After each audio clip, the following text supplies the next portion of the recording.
Good evening. So welcome to Los Angeles Filmforum at MoCA. Thank you so much. I know it's a rainy night, and that's always a thing in Los Angeles. But yeah, thank you so much for being here and for choosing to be here. So this is the fourth year in our ongoing collaborative screening series with Los Angeles Filmforum. I'm Madison Brookshire. I'm an education specialist here at MoCA, and I'm also a programmer on the programming committee with Los Angeles Filmforum. The goal of this screening series, can we have the mic down just a little bit? Thanks. So the goal of this screening series is to bring a film and video program to the Museum of Contemporary Art, or to use more film-specific language to cut into art history to make space for film history, or to illuminate the objects of the galleries upstairs anew with the flickering light of radical cinema. I have lots of thanks to give for tonight's program. It takes a village to do a show like this. I'd like to thank Rebecca Madelon for inviting me to put the program together in relation to the McCullough Thomas exhibition upstairs.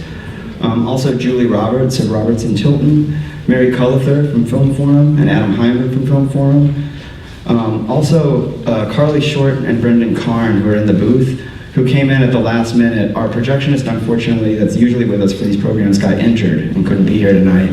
And they really did a fantastic job coming in the 11th hour and making sure that everything was going to go well. But last, but most importantly, perhaps, Alex Harrington, education assistant in the education department here at MoCA, without whose hard work and diligence and dedication, a night like this really couldn't have happened. So I'd like to thank them all now.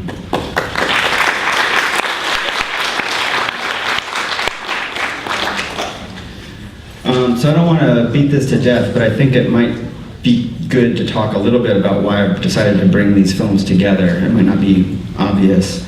But the idea for this program really came from something I read that Karen May Weems told McCullough Thomas. So McCullough Thomas was speaking of reclaiming space for black women in art, and Karen May Weems told her, it's not about reclaiming, it's about claiming. And when I watched Do I Look Like a Lady, McCullough Thomas's video installation upstairs, I really see montage as the means to claim that space. Montage as the tool for developing consciousness, specifically of black female identity, but also of a power that includes sexuality, but is not necessarily or exclusively based on sexuality. So I got excited about the idea of creating a program that would show how radical filmmaking practices have created other spaces, not always necessarily about identity, but other consciousnesses or other awarenesses, whether of race or of history or of desire.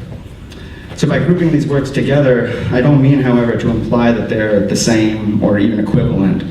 Rather, just as montage is the strategy that so many of these works use, montage is the strategy for putting this program together as well. So that is to say, between the films, I hope to actually highlight their differences and to create space.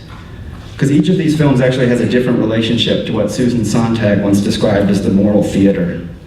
That is, each has a unique relationship to the ethics of making and deploying images. But each in its own way claims space for a new way of looking, and in cinema, that means a new way of thinking as well. Of course, images don't just relate to other images, they relate to sound and to music. And I think it's worth noting that this is perhaps one of the best soundtracks of any film program I've ever put together. Each of these movies uses music and sound in a really different but also incisive way, I think. So cutting pictures to sound that create space between the two. Now in that same interview, Weems asks Thomas about her relationship to her models and whether her work would have been possible if she were a man. And McCullough Thomas says something that I think is really interesting. It's so powerful and beautiful to say that sometimes my gaze is a male gaze and also a female gaze. I'm always conflicted. I really think that's an amazing idea. And again, it's almost that idea of montage, of cutting these two things together, but that actually happens within each of us. So just as within every work of art, and within each of us, there are actually multiple and conflicted ways of seeing and of being. That's got to be enough, right? So basically, I think cinema can create space for consciousness and for our multiple and conflicted ways of seeing. and that we can get inside of and even between the images, and to think new thoughts. And if the film is radical, then maybe that new thought will be radical as well. Now, we're very honored to have two of the filmmakers with us here this evening, so I just wanted to briefly introduce them, and then they'll actually come up later to introduce their works before we screen them. But Barbara McCullough is with us here tonight.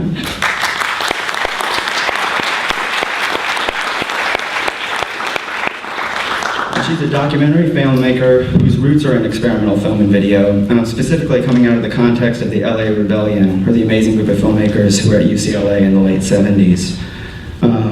Her work screens in museums and galleries and festivals nationally and internationally pretty much all the time. We also have Klahr here with us this evening.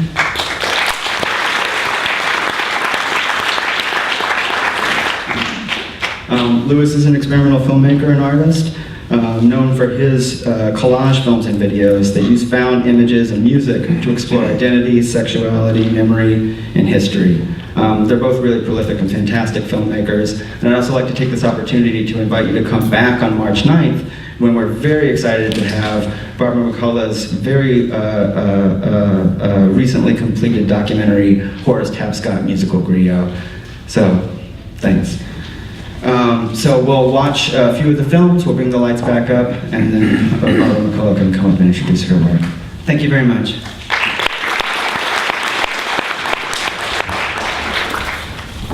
I'm happy to see everyone here tonight. It's kind of interesting. My film is like 4 or 5 minutes long, and I'll probably be talking more than 4 or 5 minutes.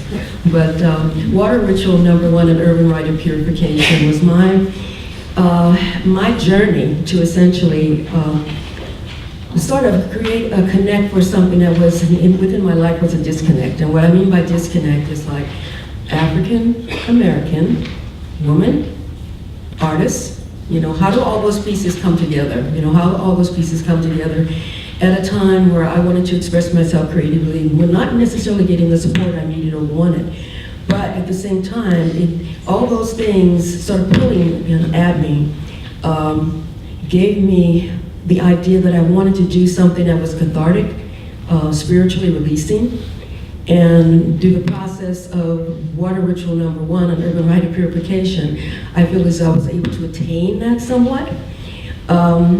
Who are my influences? So first of all, Betty Saar, which is really interesting at Betty's film show here.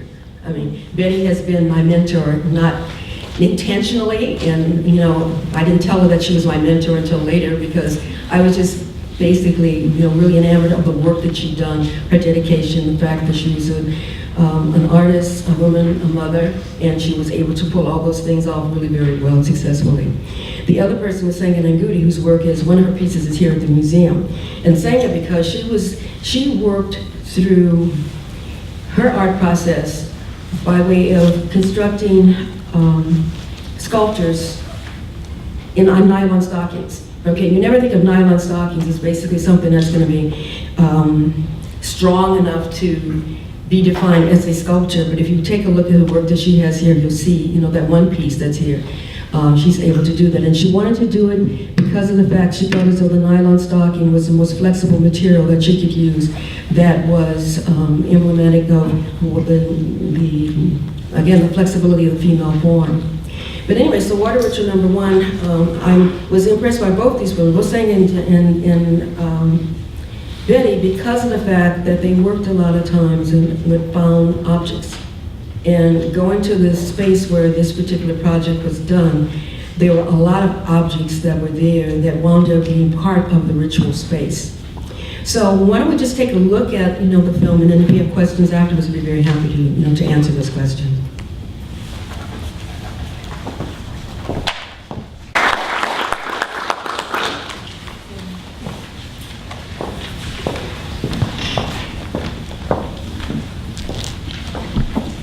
Have any questions? Well, it was for me, I wanted to create something that was spiritually motivated and cathartic, okay? And when we went through the process of, you know, finding the place, which actually was located like, I think about 109th Street or something, or 150th, 116th in Maine, before the 105 freeway was constructed. And I was really interested in dealing with the fact that you know, you could take places, you know, almost anywhere, and you can relate them back to some other, you know, society. It just depends on what you're looking, you know, what you're looking for and what you're looking at. And when I was living at the time on Main Street, off of Slauson, we used to walk around the neighborhood, and also we would drive around the neighborhood. And when I found this particular place, it was like, that looks like somewhere else that could be part of some traditional society somewhere. You know, when you see, you know, the pullback, you see, whoa, you know, this is right smack dab in the middle of LA. Well, that place doesn't exist anymore because of the fact that after 15 years of eminent domain, the houses that were there were like demolished, and what was left were these little shack. But one of the things that was so really interesting for me is bits of glass, bits of junk. The glass with photographs wound up looking like sparkling like some kind of gems to me. And so it was really a place that had its own sense of spirit, and it was just ideal to basically go and work out some experience that could be informed of not only a cultural activity, but a spiritual activity and also creative exercise.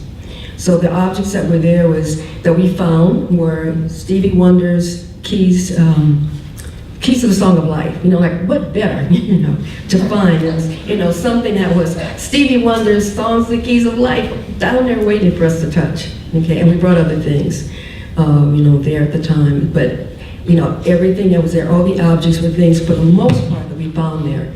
And it was the idea of having this circular continuity with the different stones and rocks to protect whatever was going to go on with this spiritual exercise that the young woman was going to like perform.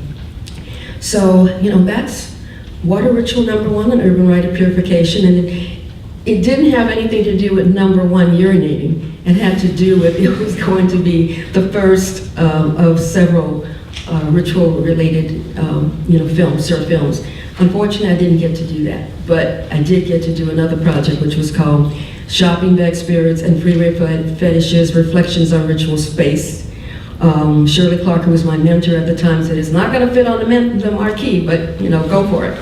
So, but it wound up having me go back and ask artists what they felt was ritualistic about their work. And ritual meaning a song, a word, a movement, a painting, that in some way created a cathartic experience for them. So water ritual was my entree into their world, understanding their art process and how there was spiritual motivation in their process. Sir? How does this film fit in your film career? Is it really the beginning of it? And how does it affect what comes after having this kind of ritual film at the beginning of? Well, it was the first film that I had ever done. No, actually, it was the second film. Okay, the first film was called Separate Cough for 2 Years of a Dynasty, which was a Super 8 film I had done about my son. Okay, when he was 2 years old, with all that implies. And then, you know, then after that, it was Water Ritual, and I was going to do other, you know, films around that. But when I started working on Shopping Bag Spirits, and Shopping Bag Spirits was really a good experience. It was really good for me because I got a chance to talk to people to find out what ritual meant to them. So I started off with David Hammons, and I had different poets of Jane Kane, K. Curtis Lyle, Betty Starr, Euston Conwell, and Senga, of course. And I got to ask them what ritual meant to them. So it was my entree to really understanding the art process of others. Okay. And so that's how I, you know, and I did a couple other projects, Fragments, and, you know, also World Saxophone Quartet. But it all led me to the Horace Tapscott Project, which, you know, as I tell people, children were born, grandchildren came into being before this film got finished. You know, so it's got finished this last year. But it was like the beginning for me. Okay, thank you.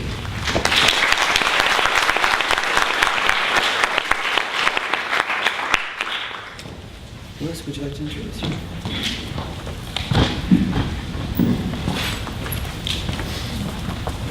Okay, so there's a few things that might be helpful to know about my film. There's a little story about it, about how it kind of came into being. It's something that I made quite a long time ago now. It's 1995. And I lived in New York at the time. And out here, I've been living here about 18 years. And I find things on the street, but it's usually involving things with nature, or very rarely collage things. But in New York, you find collage objects all the time, in the garbage, all over the place. You know, I'm just left on the street, and that's how this film started, Downs Are Feminine. I found a little porn book that had been left by somebody who was selling their stuff on the street from the 1970s. And this it was like it was a novel. But in the middle of the novel, which is why I picked it up, there was about 18 pages of pictures in very lurid 1970s color.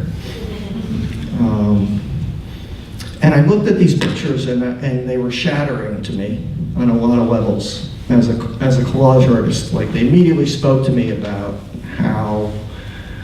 who the people were and how ineffective they were in terms of eroticism in a lot of ways, and how the color was increasing that. And so I felt compelled to take the book home and to figure out what to make with that. And that took me on a whole journey. So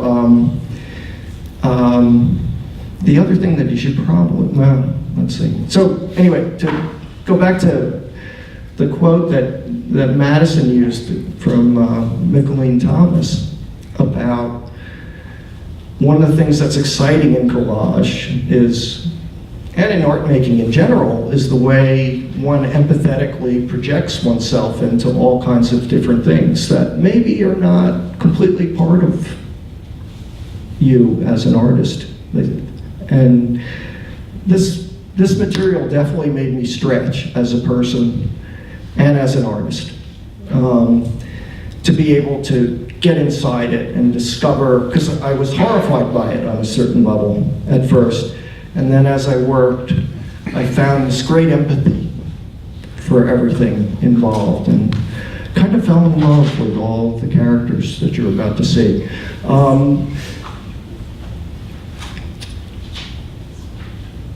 The other thing that I should tell you is, how many of you know what a quaalude is? I know that sounds strange, but okay.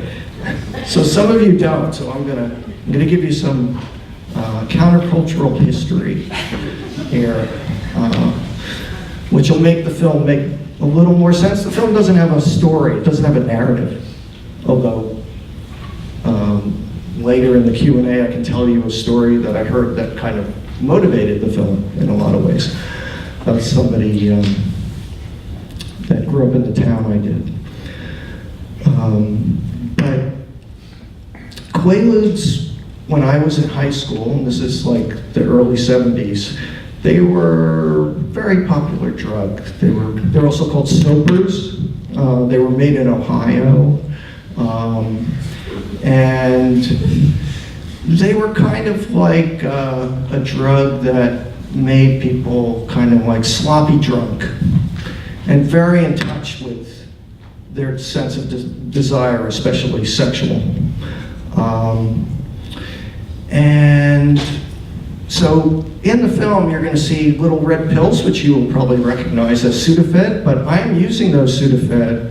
You know, the Sudafed is very, they're quite good actors, because they're supposed to be the Downs and the Quaaludes, right?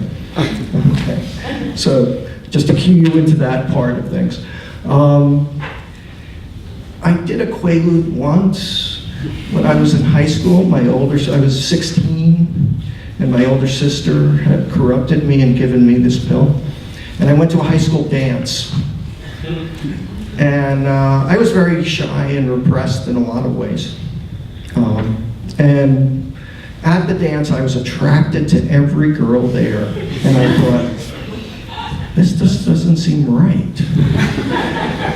And fortunately, I wasn't, I was shy enough where I didn't actually act out, and embarrass myself or do something offensive.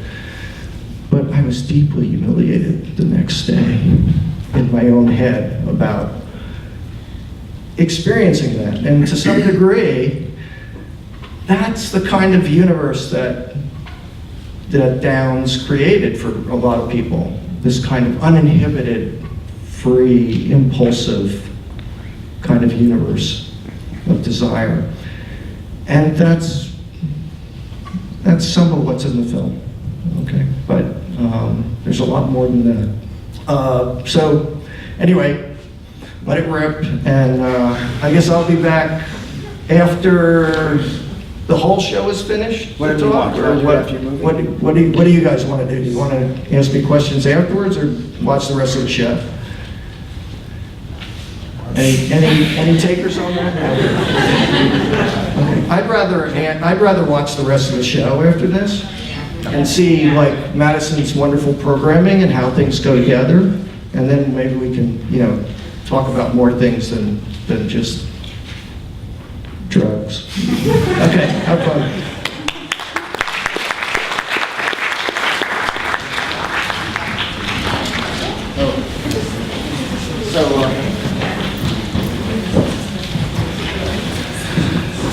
Those of you who want to stay and talk more, happy to answer any questions about my film. Madison? Could you talk about the backgrounds? You talked a lot about the images in the foreground, but how did you come up with this pair? Well, that has to do with the like I said, the film isn't a narrative, Downs, but it's inspired in part by a story that I heard about. I have to tell you a little more about my town. So I grew up in this very famous Jewish suburb called Great Neck, which maybe some of you have heard of, on Long Island. And Great Neck had a lot of things inside it, besides upper middle class Jews, which it's kind of famous for. And there were two high schools in the town, and one high school was kind of the rough high school, and bordered other neighborhoods. Sorry, Carrie, I didn't get that. Oh, sorry. I didn't get that either. Yeah. So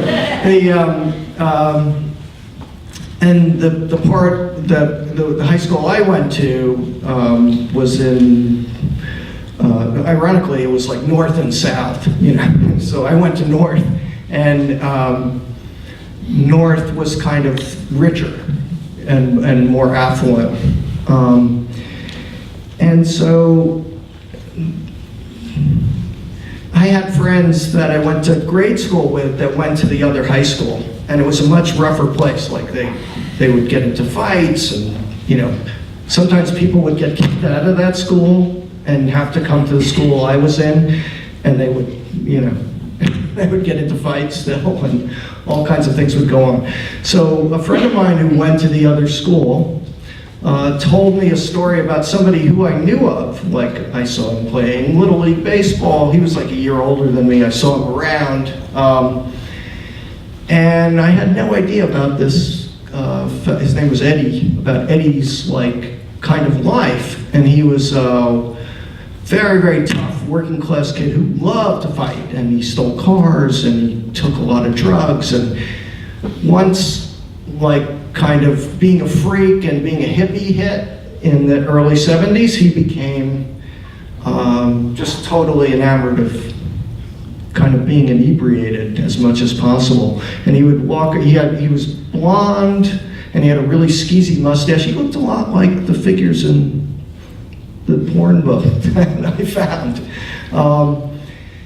Like a kind of very unhealthy, sallow kind of skin that he had. And he'd wear like an army fatigue jacket, which would heighten the yellowness of his skin. And he had this, so my friend, who was friends with him, told me just this amazing story about his life, which was unfortunately very short-lived. So he was the son of a policeman, Eddie, and he was also gay. And he was, so he's this tough guy, And this is the type of guy that I would have thought would have beaten me up because even though I wasn't gay, I was a wimp, right? You know, so there was all kinds of things going on here. So I was, you know, and my friend who told me the story, who was bisexual, said, like, Eddie and another friend of his were having a full-blown gay affair in high school, like with anal sex and all that, you know, and like in high school I kind of like, you know, in the abstract I understood what anal sex was, but I didn't really understand, right? And so it was a kind of a moment of like the covers being pulled back on what the town was made of in all kinds of ways. And the end that Eddie died when he was 19, and part of the way I feel identified with him in a way was I almost died when I was 20, and I got hit by a car. But Eddie got very high, and it was the winter, and he passed out in his car on the Queens side of the Queensboro Bridge, and the car eventually ran out of gas, and he passed away from exposure when he was 19. But there's another way that, like when I was hearing this story, so there's a lot of violence, there's a whole kind of life that was terrifying to me. But I admired like his courage and that he really lived, it seemed to me, in a lot of ways. And so that's part of what I was thinking of when I was dealing with all these figures, of trying to kind of come to terms with all that, both in myself, those parts of myself, and also just in the world, and to understand what was involved with that, because it just kept going against expectation in all these kinds of ways for me, as my friend told me this story. So the backgrounds, you know, because it's a suburban town, these are kind of like, these are backgrounds that you find in like interior decorating books from the late 60s and early 70s that are very suburban. They're partly influenced a little bit by psychedelia and the counterculture. And they get reprinted a lot, actually, in a lot of different contexts. I think this one was like house and garden, strangely. And so it seemed like I needed places where these things were occurring that had to do with suburbia and kind of the full range of suburbia and different, the way that it's a very bland space, but also very alive in other kinds of ways. So that's how that part of the juxtaposition came into being. So normally when I make films, for those of you who haven't seen them before, I don't do what I did in here, which is kind of leave as often, you know, because when you're cut out figures, they're missing parts, as you can see, right? Like they're missing an arm, they're missing a leg, they're missing, you know, because it's off screen in the picture, so it's actually not available to me, right? So I decided that for this one, it really made sense that you would see that all the time, all the flaws, all the ways that when I cut out a figure and it couldn't be, everything wasn't there, that would change the shape of it. And there's a kind of violence to that, but as I worked with it, and there's things that are missing, right? That are clearly missing and absent. And that became very profound to me because, you know, the way I work with collage, it's all about accepting limitation and accepting limitation as a part of the world which is ironic because as a kid, there was this whole notion of freedom and art and all kinds of things as I was growing up in this period. And we didn't want to think about limitation in that way, right? But as a grown-up, I came to see the way that that's just as much a part of freedom as anything else, that they're two parts of the matching whole. So, anything else that anybody wants to ask? Yeah. I made an observation that in some of the figures in some of the slides, they were missing a partner. I was just wondering if there was a meaning behind that. They're missing a partner. As in, it was just a singular person. Because what I found that the film was about, there's this gay male couple that are having sex at times in the film, and I had to go buy different material. So I had to go, I lived in New York, I had to go to the West Village to a place where they sold gay porn, vintage gay porn, to match the time period, and get that couple, right? Like they make these magazines where they kind of tell a story about porn actors the way a movie would, right? But most of the other figures, it was a heterosexual context, the book I found. And what I found was that the ecstatic expressions on their face looked to me like people who I'd seen and experienced being too high. And so it sort of changed from a sexual context to a kind of altered state that was happening. So that's a lot of why I'm separating them in that kind of way. So, good question. So, McCullough Thomas, to get back to your question, when I was asked to do this show, I found it very a surprising context to be in. But since the film is so surprising to me in a certain way, that's kind of one of the benefits of having made it, is that it's pulled me in all kinds of directions, even into this context today. And so I was trying to understand that. And when I looked at a book of McCullough Thomas's collages, which I very much enjoyed and admired in a bookstore, she had used a lot of the backgrounds that are in Downs, actually, in her collages. So there was this kind of touch point. She's using it in a very different way, I think. But and you were thinking of that, right, Madison, that connection. So that was an exciting one for me to discover on my own and not be told about it, actually.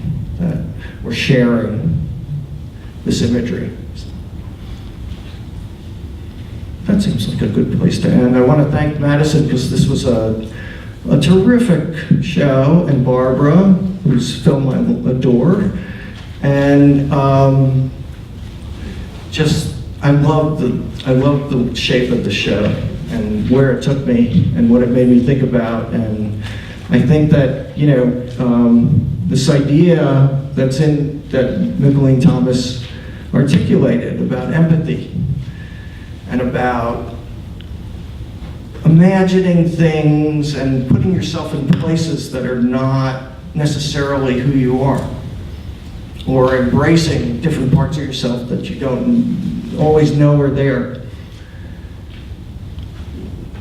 We're in a very challenging moment. I think all of us, I'm sure, agree, in American history. And I'm hoping that ultimately that kind of drive to understand each other is what's going to win out in the long run. Although it sure doesn't look good right now.